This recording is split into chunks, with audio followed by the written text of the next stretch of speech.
Hello नमस्ते सबैजनालाई welcome छ विपुल अफिसियल युट्युबमा म पूजा विश्वकर्मा।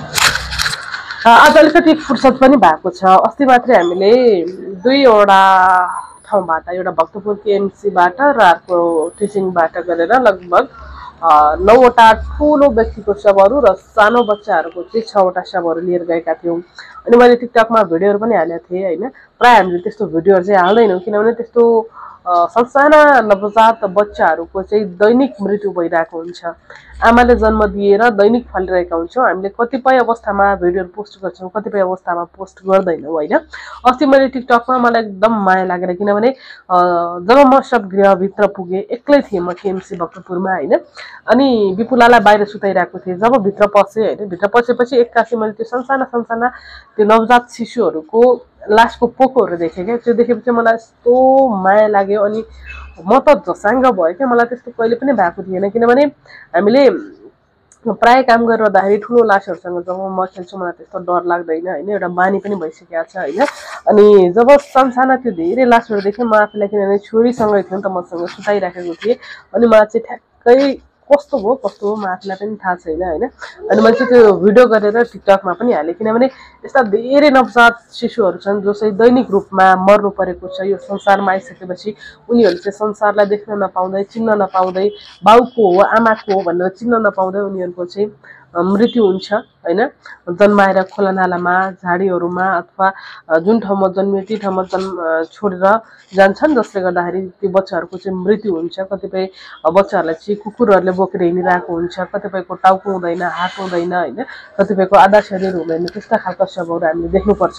अनि अस्तिको पनि त्यस्तै थियो। कुनै 8 महिनाको बच्चाहरू गर्भभित्रको 8 महिनाको मा निकालेर फालेको बच्चाहरू हैन, कुनै चाहिँ जन्मेर सालना सहितका बच्चाहरू, यस्ता धेरै बच्चाहरू छन् क्या। अनि हामीलाई चाहिँ एकदम धेरै माया पनि लाग्छ। मलाई म आफै एउटा आमा भएको हिसाबले मलाई चाहिँ असह्य भयो।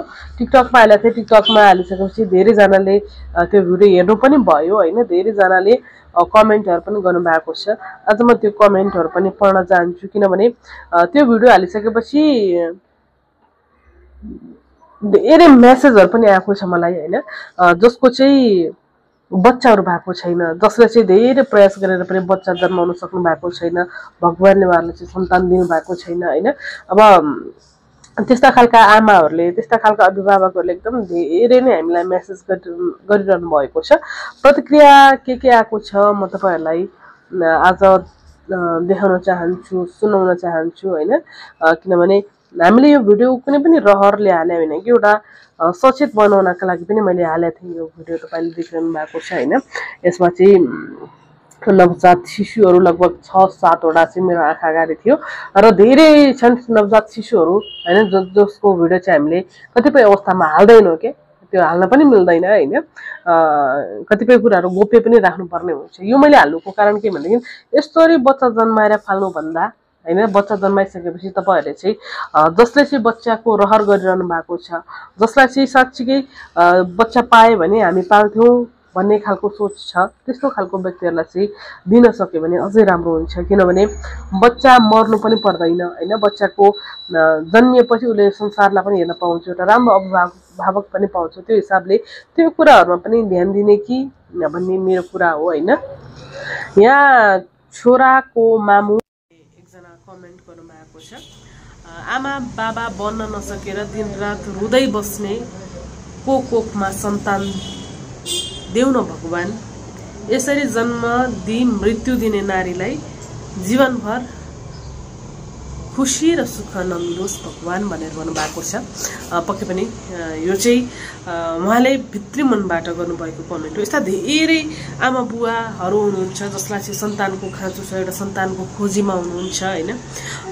पक्कै पनि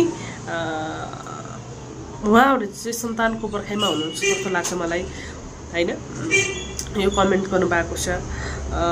अर्को पनि आएको छ, भने चाहिने मान्छेलाई दिँदैन भगवानले, नचाहिने मान्छेलाई मात्र दिन्छ।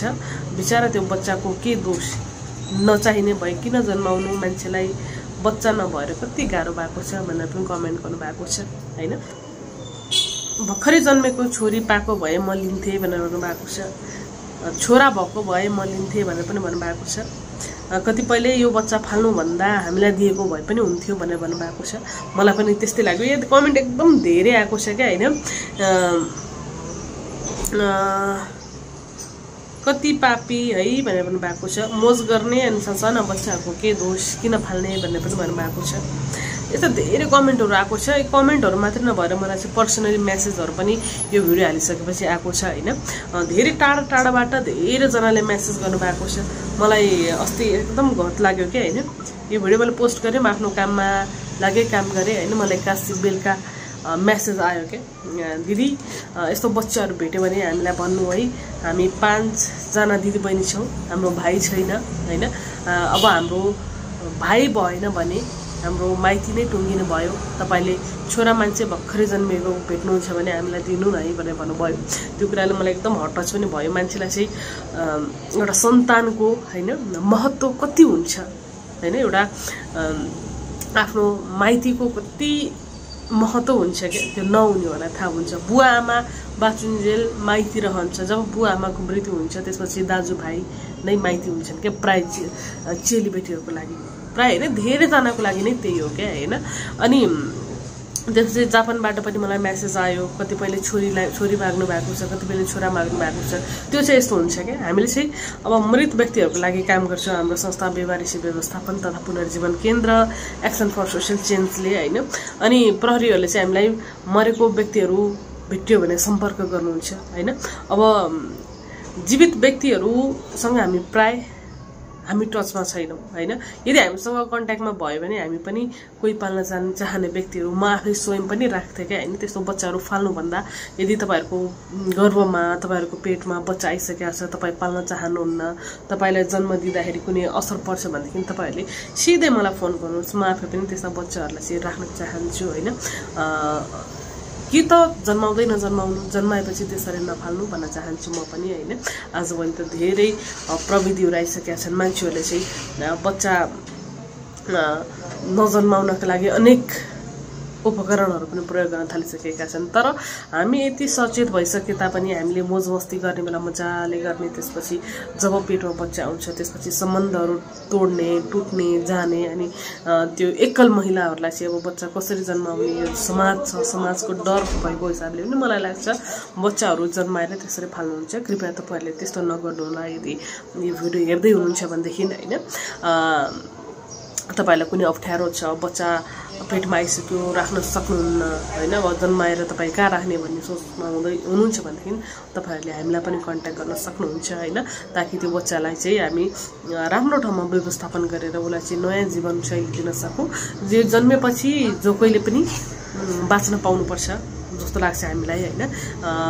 र उसले पनि यो संसारलाई चिन्न पाउनुपर्छ। जन्मना साथै उसलाई चाहिँ संसारबाट बिदा गर्ने होइन, यो चाहिँ मानव अधिकार पक्कै पनि भएन हैन। त्यो हिसाबले मलाई पनि एकदम धेरै दुःख लाग्यो अनि खुसी पनि लाग्यो। यस्ता धेरै आमा बुवाहरू हुनुहुन्छ जसले चाहिँ जो चाहिँ अहिले पनि सन्तानको खोजीमा हुनुहुन्छ। आफ्नो सन्तान नभए तापनि अरूको सन्तानलाई पनि हामी लिएर राख्छौँ, पालन पोषण गर्छौँ, आफ्नो बनाएर राख्छौँ हैन। उसलाई नाम दिन्छौँ, उसलाई हामी सबै थोक दिन्छौँ भन्ने खालको व्यक्तिहरू पनि यो समाजमा हुनुहुन्छ। त्यसैले यदि कोही त्यस्ता व्यक्तिहरू हुनुहुन्छ, तपाईँ गोप्य बस्न चाहनुहुन्छ तर त्यो बच्चाहरू राख्ने ठाउँ छैन, केही छैन भनेदेखि फेरि पनि तपाईँले हामीलाई सम्पर्क गर्नु होला भन्न चाहन्छु। र यदि मैले पनि कतै जीवित व्यक्तिहरू भेटेँ भने, कोही पाल्न चाहने व्यक्ति हुनुहुन्छ भनेदेखि म त दिन्छु नै हैन। र यो फोन मेसेज अनि कमेन्ट आएको देखेर मलाई हुन्छ नि त कस्तो लाग्यो कि भगवानले पनि साँच्चीकै त्यही व्यक्तिलाई मात्रै दिने रहेछन् जसलाई चाहिँ कुनै महत्त्व छैन, जसलाई चाहिँ कुनै प्यार छैन हैन। त्यस्ता खालका व्यक्तिहरूलाई चाहिँ दिने रहेछन् जस्तो लाग्यो। यस्ता धेरै व्यक्तिहरू अझै पनि छटपटाएर बसिरहनु भएको छ सन्तानको खोजीमा हैन। एउटा सन्तान देऊ भनेर बसिरहनु भएको छ। त्यस्ता व्यक्तिहरूलाई पनि सायद भगवानले सन्तान दिएको भए अझै राम्रो हुन्थ्यो जस्तो लाग्छ। यति भन्दै म फेरि पनि अरू भिडियोहरू लिएर आउनेछु हैन। आज मैले यो सानो भिडियोको बारेमा भने हो। यस्ता घटनाहरू धेरै घटिरहेका हुन्छन्। कतिपय घटनाहरू हामीले देखाएर गर्छौँ, कतिपय नदेखाएर गर्छौँ, कतिपय कसैको लागि सन्देश होस् भनेर पनि गरिरहेका हुन्छौँ। तर कतिपय व्यक्तिहरूले चाहिँ यसलाई चाहिँ यस्तो नराम्रो तरिकाले बुझ्दिनुहुन्छ, हामीले कसैलाई देखाउनका लागि गरे होइन। आज मैले एउटा भिडियो पोस्ट गर्दाखेरि मैले धेरैजनाको मनलाई बुझ्न सकेँ नि त होइन। कतिपय व्यक्तिहरू कस्तो पीडामा बसिरहनु भएको छ, सन्तानको खोजीमा हुनुहुन्छ, बच्चाको खोजीमा हुनुहुन्छ, उहाँहरूको पीडालाई पनि बुझ्न सकेँ। र मैले गर्नुपर्ने यदि मैले त्यस्तो घटनाहरू कतै भेटेँ होइन, जीवित बच्चाहरू भेटेँ भनेदेखि त मैले तपाईँहरूकै हातमा पुर्याउने हो, जहाँ चाहिँ बच्चाको एउटा राम्रो पालन पोषण पनि होस् होइन। यति भन्दै म आजको भिडियोबाट चाहिँ बिदा लिन्छु। फेरि नेक्स्ट भिडियो लिएर अवश्य पनि आउनेछु। सबैजनाले माया गरिदिनु होला, सबैजनाले साथ दिनु होला। हामी व्यवहारिक सेवा व्यवस्थापन तथा पुनर्जीवन केन्द्रको यो परिवारलाई अहिलेसम्म साथ दिनुभएको छ, भोलि पर्सि सबै साथ दिनु होला भन्न चाहन्छु।